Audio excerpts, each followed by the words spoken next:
Welcome to Legacy Decoded. This is a show where we sit down with builders, leaders, and visionaries to uncover the decisions, lessons, and defining moments behind the work they are creating. Because legacy is not just what people remember when the journey is over, it's what you build. It's who you become and how many people are better because you were here. Today, I'm joined by Russell Scherwin. Russell has spent more than 2 decades helping organizations navigate growth, transformation, and disruption. His career has taken him from software engineering consulting to leading major sales and marketing organizations, including serving as Chief Marketing Officer for IBM Watson Commerce, Chief Revenue Officer for a private equity backed SaaS company. And today he advises companies on go to market strategy, facilitates leaderships and sales transformation, and teaches the next generation of leaders at the University of Georgia. But what makes Russell's story especially relevant right now is his perspective on what happens when technology, particularly artificial intelligence, changes not only how companies operate, but how buyers think, how sellers communicate, and how leaders create meaningful differentiation. In a world where everyone has access to similar tools, similar information, and increasingly similar playbooks, the question is no longer simply who can move the fastest. I think the deeper question is who can still think originally, lead courageously, and communicate clearly and genuinely care about the outcome. Russell, welcome to Legacy Decoded. I'm glad to just have you here and sharing this space with. Hey, Kalei, appreciate the introduction. Appreciate you having me here today. Absolutely. So before we get into AI leadership in the future of go to market, I want to start at the beginning. When you look back at your journey from basketball scouting and software engineering to becoming a sales and marketing executive, what experiences kind of shaped the way you understand people, performance, and leadership today? What a great question. Appreciate you asking. And there's a whole bunch of experiences that have shaped me, but I would say what the common denominator is, humanity, people, business. We're about making 1 + 1 = 3, right? Whether it's agriculture where we graduated from, gotta go collect my nuts for my family of squirrels to I can go collect my nuts for the winter and not just for me and my family, but for a whole community.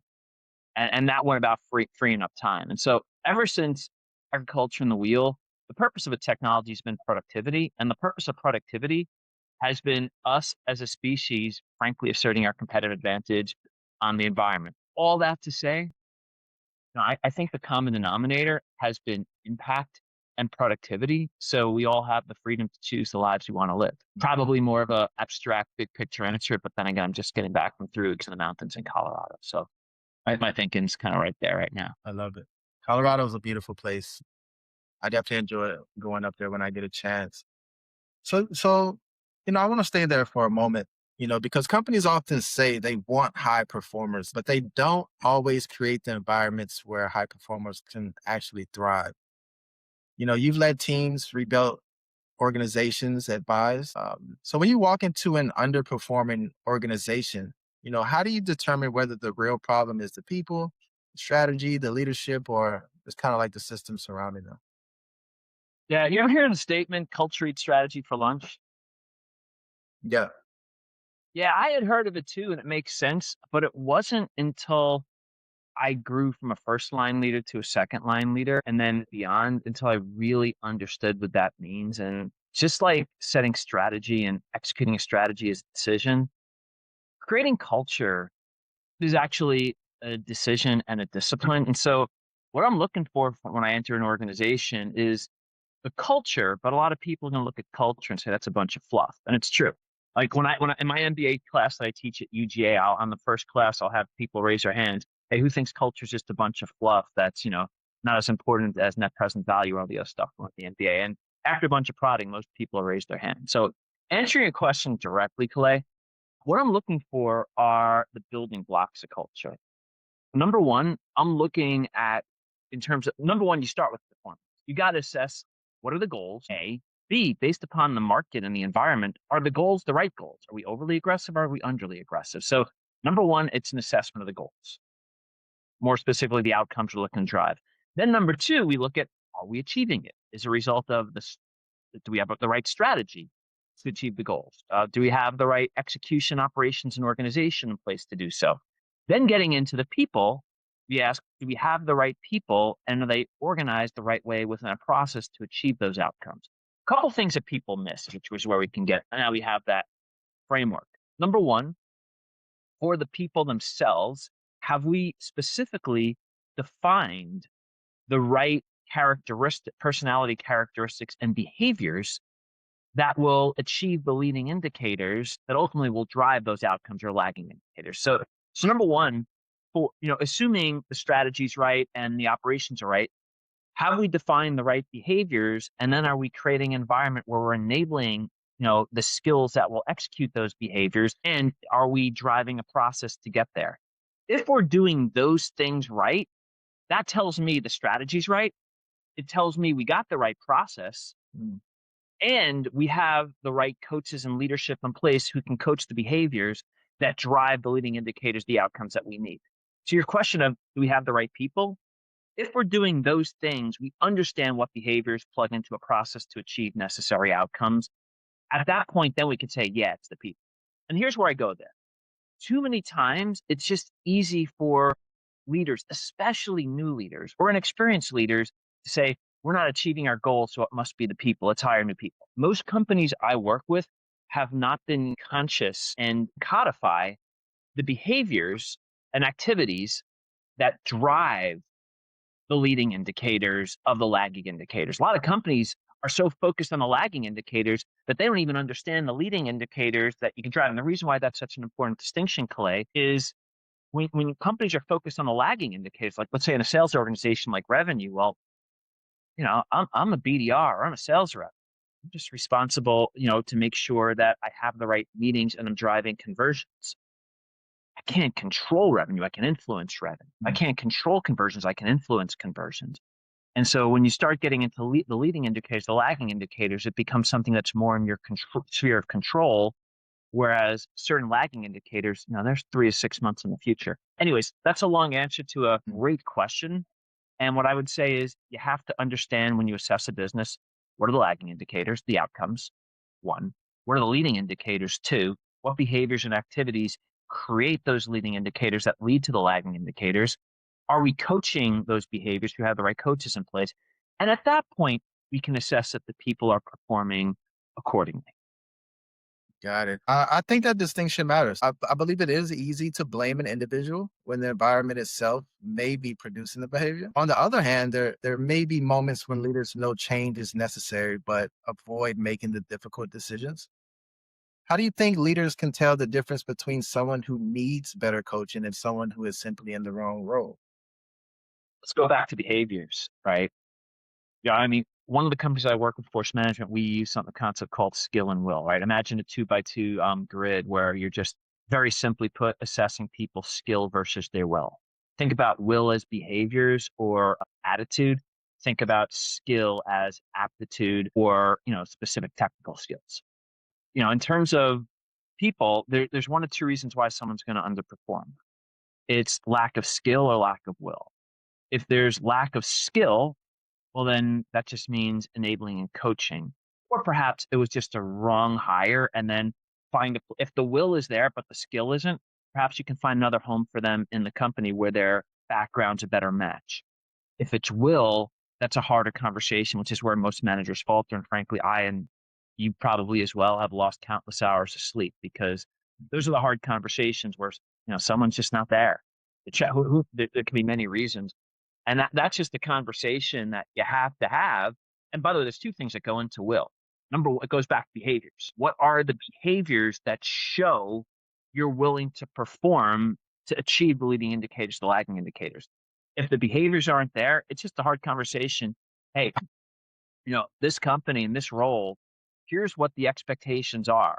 And if done right, it's in the employee manual, it's conversational, it's what's shown by the leaders of the organization, it's on display. Here's what I've seen from you. Like you got as much skill, Clay, as anyone in this organization. However, for you to be a proper leader, you got to be exhibiting the right behaviors. How can I help you become someone who's high will in this organization, Clay? Because right now, as skilled as you are, you're just not setting the right example. That makes By the way, sense. I'm not talking to you personally. Clearly, it's just as an example. It boils down to when people are. So the net of that is people aren't performing. It's either skill, which means either A, you got work to do as a manager and enabling, or B, you got a mismatch and you got to find the right spot. Yeah. Or B, it's will, and then it's conversation about behavior, which is where leaders tend to earn their chops in one-on-one. Absolutely. I think, you've spoken about like managers being told to make the news while spending most of their time reporting it. They could be buried in forecasts, pipeline calls, reviews, updates, but then somehow expected to coach, lead, and develop people at the same time. What should frontline managers stop doing so they can kind of get back to actually leading? That's why sales leadership has been so hard historically, up until probably about a year or two ago. I think one of the crazy areas that AI is going to change is it's going to be able to help front, especially frontline leaders for jobs who are market facing and heavily conversational. Technology never could influence, optimize, or make more efficient processes that really were, or outcomes where the process was conversational dependent. AI, as you know, can dive right into conversations and net things out and systemically organize it within a process. And so when I look at the job of frontline leaders, I there's just a world more possibility for them to get rid of a lot of the mundane work and focus on the critical work of being a frontline leader, which is A, leading from the front, and B, coaching team members up to align the behaviors and skills needed to participate in a revenue process. That's where, at least from the sales end, that's where AI is going to be more game changing than it. What do you think great coaching looks like in practice? Because it can sound good on a slide, but it could also mean almost anything. So when a great sales manager sits down with the seller, what are they actually helping that person see or do differently? Yeah, I think there's four things. This is just me talking because I don't think anyone's written. Actually, I'm sure a lot of people written the book on this. Number one is clarity. Let me write that down to make sure. Clarity, number one. Two is demonstrating, showing what good looks like. So clarity, number one in clarity is clarity of expectations. Two, demonstrating what good looks like.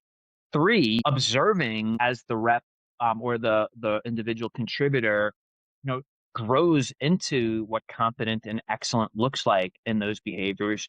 And then four, think about that as a loop, always giving feedback so the individual contributor knows where they are. Clarity just means being clear, right? I mean, I don't know how many managers you've experienced, but how many managers actually deliver clarity of expectations? Not as much as individual contributors who want clarity of expectations. Two is demonstrating here's what good looks like, leaving nothing to ambiguity. If it's, let's say, a sales engineer leader, showing what a good demonstration looks like. If it's a customer service rep, it's showing what excellent, looks like on the phone. So two is demonstration. Three is once you've shown, allow the individual contributor to do their work and then observe and then provide the feedback on what they're doing so they can calibrate what they're doing over a growth period so they can become an excellent individual contributor on their own. So those are the four things that I think about, though I'm curious if you've seen anything better because I don't think anyone's, written the bulletproof novel on that.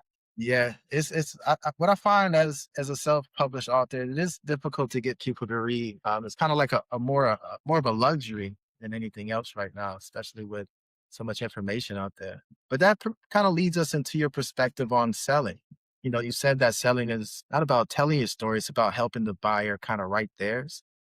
Mhm. I think that challenges the way a lot of people are trained to sell, essentially. Most reps are kind of taught to communicate features, company history, differentiators, success stories. What does it actually mean to help the buyer write their story?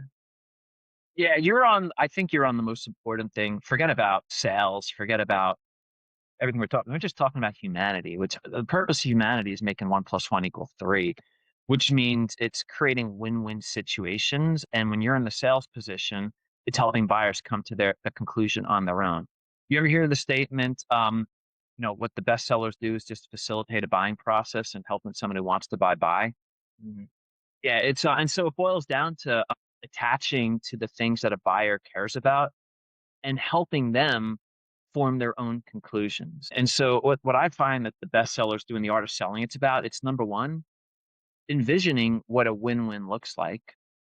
That's forming your hypothesis.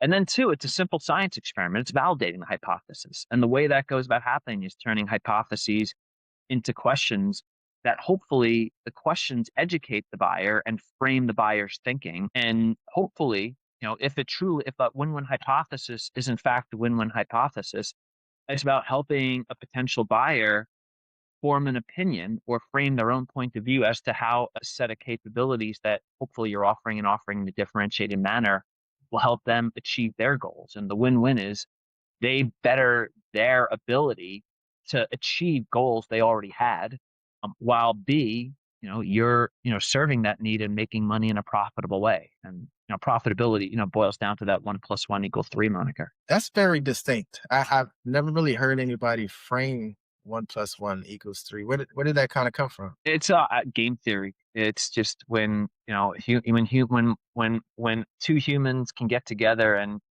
let's say, create enough food for five, or, if an organization gets together, puts a bunch of cell towers around, and all of a sudden the entire global community can communicate. It's a small subset of individuals, or let's say it's two individuals, you know, getting enough nuts and food for three or 300 or 3,000. Hopefully when a small group of individuals get food for the whole global community, hopefully it's healthy, hopefully it doesn't harm the environment, hopefully there aren't too many external costs. And if there are, hopefully as a society, we do something about it. But the 1 + 1 = 3 just means instead of our ancestor cavemen, going out and killing a bunch of bisons or picking a bunch of berries enough to feed themselves and their immediate family, now the same number of people can go out and feed a whole community. I love that, man. I kind of want to shift into messaging a bit because I know you spent a significant part of your career helping companies kind of clarify how they communicate value. We're living in a time where companies can generate more content, more outreach, more messaging than ever before. But more communication has not necessarily created more clarity. In many cases, it's created more noise. What makes a message compelling in a market where everyone sounds increasingly simple? Yeah, and if I can, I'm just going to distinguish between messaging and noise, or messaging and how we amplify a message. There's, in terms of your direct question, what makes a message compelling? Number one, there's three rules for it. Any message itself has to be, one, relevant to the audience, which means you understand your ideal customer profile and you know your audience, which most people who build messages probably haven't put that thought in. So number one, relevance. Number two, differentiation. You need to stand out from others who are trying to attach to similar value propositions. So one, relevance to the audience. Two, differentiation from all the other knuckleheads who are trying to, appeal to a similar need. And then three, defensibility. Will it stand up to scrutiny? And then that's the first part of the message, the content itself. Excuse me. So you got relevance, differentiation, and defensibility about the message itself.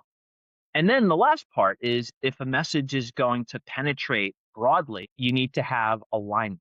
And that might mean alignment between a marketing organization and its agencies. It might mean alignment between the marketing organization that creates the message and drives top of the funnel, and the sales organization who's driving the bottom of the funnel, and the customer success organization who is validating the value and implementing that value. But really, it's, the message itself, relevance, differentiation, defensibility. And then to penetrate at scale and broadly, it's alignment between yourself and all the others who are responsible for amplifying that message and monetizing that message. Is the biggest messaging problem that companies do not know what makes them different, or do you feel like they're just afraid to really commit to it? Yes. And I'll smile at that. I mean, I walk into companies and I see a lot of issues. I see companies who are just saying, everyone in the world can use our stuff, or every medium-sized business can use our stuff. That's great. But if I am, I don't know, if I am University of Georgia, I'm going to care a lot more about what the University of Tennessee, how the University of Tennessee is solving a similar problem, than how the Atlanta Braves or let's say Home Depot are solving a similar problem. So relevance matters. Know your audience. That's rule number one. So where I see a lot of companies getting, they know their audience. Number two, they sound like everyone else. They're not differentiating. Number three, they think that, like, I don't know, like if I'm trying to sell to you, Kalei, and I, you don't know me from Adam, so how much defensibility do I have? But if I was to go to you and I was to talk about, I'm working with five other people who have built, logistics communities that have 10 million members, all of a sudden you're more willing to listen to me. And then finally, the last big mistake is thinking that messaging is about the best words. Messaging is never about the best or perfect words, it's about the perfect alignment with the right words. Those are again, that's why I go to those four things, because those are the four big mistakes people make: relevance, differentiation, defensibility, and then alignment. And that makes perfect sense. Let's bring artificial intelligence in just a little bit. AI has made it dramatically easier to reach markets, create content, build presentations. But you've raised an interesting question. If AI gives everyone access to the same playbook, who actually wins? It's a funny thing, and the world. I don't. So I love the question, Clay. That's one of the things that made me excited to chat with you. I don't think there's enough people thinking about that.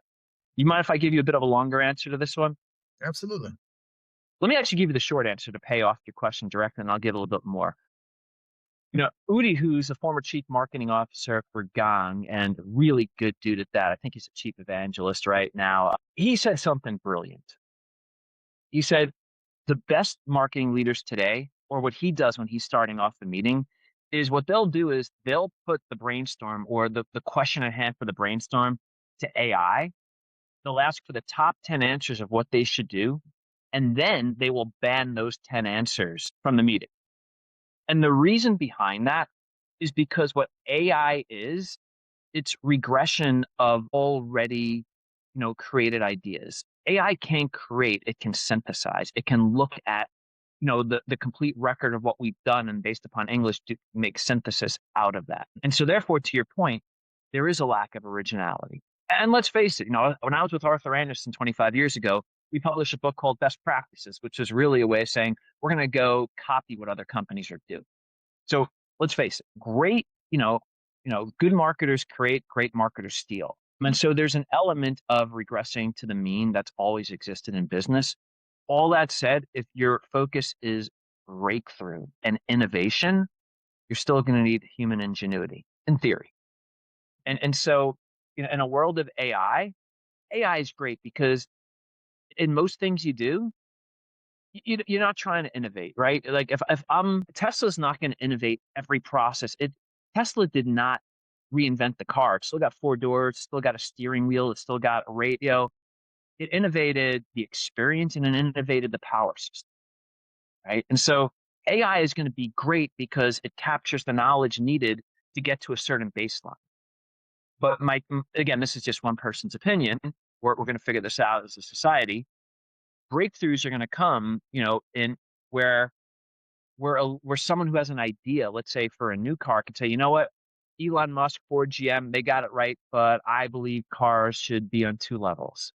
So I'm going to innovate, the leveling system or how, create a two-level car, but I'm going to be able to build on what others have done. And the advantage that AI is going to give to the knucklehead who has that idea is you can, very quickly get an aggregate of what a power system should look like. You can very quickly get the aggregate of what it takes to build a car because that knowledge is there and easily packageable.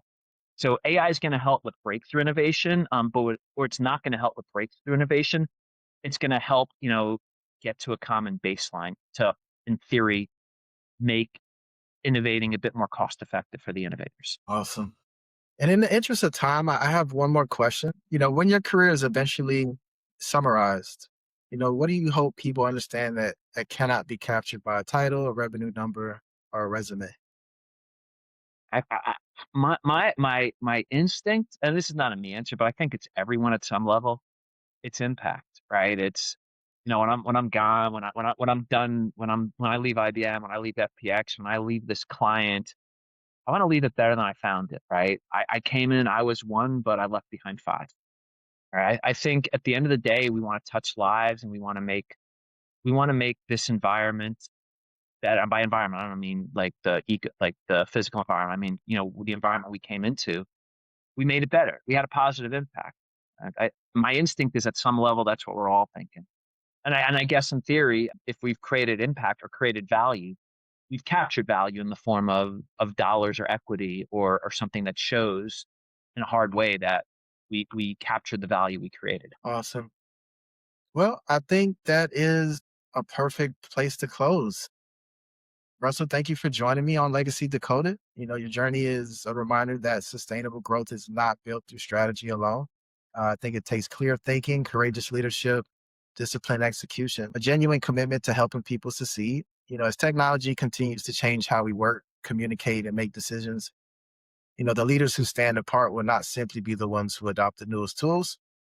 I think they'll be the ones who use the tools with judgment, integrity, originality, and care. Again, Russell, I appreciate your time, your wisdom, and the work you're continuing to build. Before we go, where can people follow you, learn more about B2B tracks, or just connect with your work?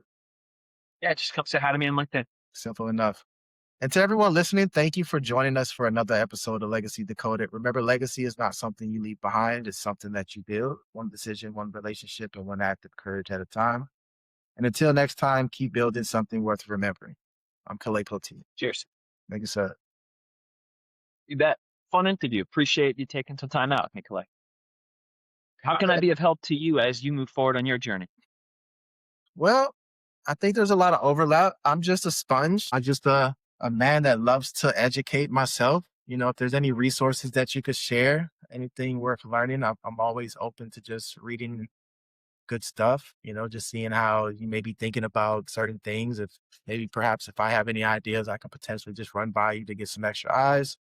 I think that would be super valuable. Anytime, you know where to find me. Perfect. Well, thanks, Russell. I appreciate it. We'll send this over to the content team and make some clips of it, and they'll let them kind of do their magic. And I'll kind of shoot it if you want to kind of check it out and use it if you need to. Sounds good. Kalei, I hope you have an awesome rest of the day and week. You too as well. Enjoy your week. Thank you. All right, cheers.